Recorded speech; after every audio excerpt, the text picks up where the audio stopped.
Olá! A gente sempre se pergunta, né? Para onde vai o dinheiro dos nossos impostos? Quem garante que aquela obra, aquela escola, aquele hospital não vai custar o dobro do preço por causa de algum problema, seja má gestão ou até corrupção? Bom, hoje a gente vai entender quem são os guardiões desse dinheiro, os tribunais de contas. São eles os responsáveis por fiscalizar cada centavo que o governo gasta. Em qualquer democracia, a pergunta que não quer calar é sempre essa: quem vigia quem está no poder? Como a gente pode ter certeza de que o dinheiro público está sendo usado para o bem de todos? A resposta para isso, olha, varia bastante de país para país. No mundo, existem basicamente dois grandes modelos.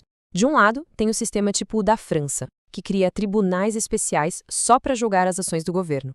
Do outro, tem o sistema inglês, que diz que qualquer disputa, mesmo que seja contra o governo, pode, no fim das contas, ir para a justiça comum. O Brasil seguiu esse segundo modelo, o inglês. E o que isso quer dizer na prática? Que, no final do dia, a palavra final é sempre do Poder Judiciário. Guarde essa informação, porque ela é a chave para entender todo o nosso sistema. Então, se a justiça comum tem a última palavra, como é que funciona o controle das contas públicas antes de chegar lá? Para entender isso, a gente precisa olhar para um pilar que sustenta todo esse sistema. E aqui está um nome que parece complicado, mas a ideia é bem simples: inafastabilidade da tutela jurisdicional. Traduzindo do juridiquês, significa basicamente que a porta da justiça está sempre aberta.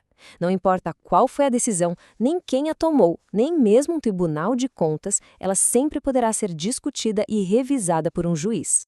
Sabendo então que a justiça pode ter a palavra final, vamos agora conhecer o ator principal dessa fiscalização, o Tribunal de Contas, que é o verdadeiro cão de guarda do dinheiro público no Brasil. E aqui tem uma dinâmica que é fundamental entender. Quem é o verdadeiro dono do controle externo? Pela Constituição, é o Poder Legislativo, o Congresso Nacional, por exemplo. Mas, claro, os parlamentares não vão lá eles mesmos fazer auditoria. Para isso, eles contam com o auxílio de um corpo técnico altamente especializado, o Tribunal de Contas. Ou seja, o poder é do Legislativo, mas a execução técnica, quem põe a mão na massa, é o TCU. Mas se engana quem pensa que existe apenas um Tribunal de Contas. A estrutura no Brasil é muito, mas muito maior e mais complexa do que parece. A gente está falando de uma verdadeira rede de fiscalização espalhada por todo o país. Um palpite rápido: quantos tribunais de contas existem no Brasil? A resposta provavelmente vai surpreender. Não é 1, nem 10. São 33. Isso mesmo, 33 órgãos diferentes com a mesma missão: vigiar o dinheiro público. E como essa rede toda se organiza? Vamos dar uma olhada na tabela. Lá no topo a gente tem o TCU, o Tribunal de Contas da União, de olho no dinheiro federal. Depois tem um só para o Distrito Federal. Aí vem os 26 TCS, um para cada estado, que geralmente cuidam também dos seus municípios. Mas como podem ver, existem umas exceções bem curiosas, como tribunais específicos para os municípios de alguns estados e até para as cidades do Rio de Janeiro e de São Paulo. É uma teia complexa, mas a ideia é garantir que o controle chegue em todos os níveis do governo. Ok, agora que a gente já conhece a estrutura, a pergunta é: o que exatamente esses 33 tribunais podem fazer? Quais são as ferramentas que eles têm na sua caixa para fiscalizar o poder? Olha, essa imagem das engrenagens é perfeita para visualizar o trabalho do TC. Não é uma atividade única, mas várias que se encaixam, que dependem uma da outra. Fiscalizar, julgar, punir, informar, todas elas trabalhando juntas para o mesmo objetivo final. A primeira ferramenta, e a mais conhecida, é a função fiscalizadora. Pensa nisso como um trabalho de detetive. Eles pegam um contrato de uma obra pública, por exemplo, e vão conferir tudo. O preço dos materiais estava certo? A empresa que foi contratada existe mesmo? O serviço foi entregue como combinado?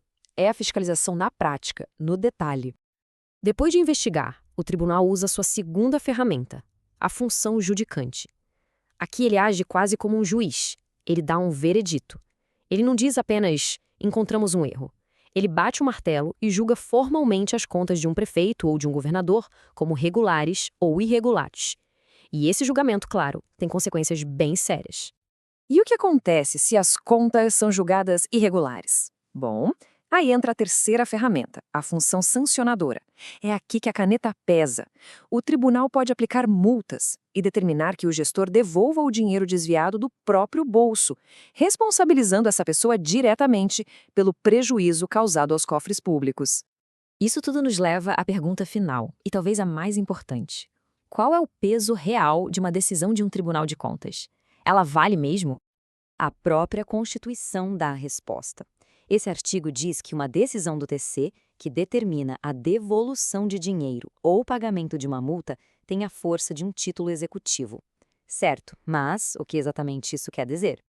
Pensa num título executivo como um atestado de dívida que já vem com força de lei. Com ele em mãos, não é preciso abrir um longo processo na justiça só para provar que o gestor deve aquele dinheiro.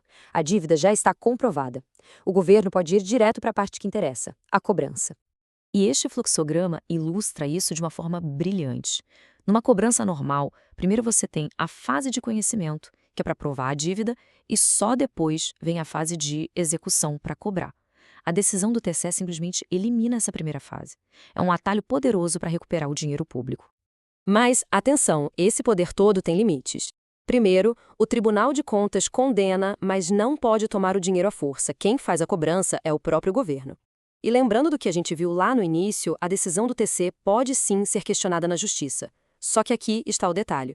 Um juiz não vai refazer a análise do TC para decidir se o gestor é culpado ou não. Ele vai apenas verificar se o processo no Tribunal de Contas foi justo e se seguiu todas as regras legais. Os tribunais de contas são, portanto, peças centrais nesse quebra-cabeça da fiscalização do poder no Brasil. São órgãos com ferramentas muito potentes para proteger o dinheiro público, mas que também operam dentro de um sistema de freios e contrapesos. A questão que fica é, em um mundo cada vez mais complexo, mais digital, qual será o próximo grande desafio para esses guardiões?